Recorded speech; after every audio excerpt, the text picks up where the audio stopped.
It is about time that we open ourselves. Kailangan magising tayo. Tingnan natin, are we responding to the love of God? Baka kasi lagi na lang nating sinasabi, naiintindihan yan ng Diyos. Pero alam nyo, meron ding hangganan yung pag-iintindi. May hangganan din yung pasensya.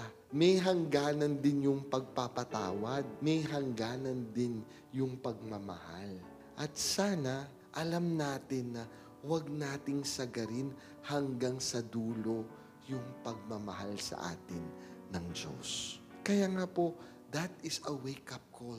It is not supposed to make us afraid.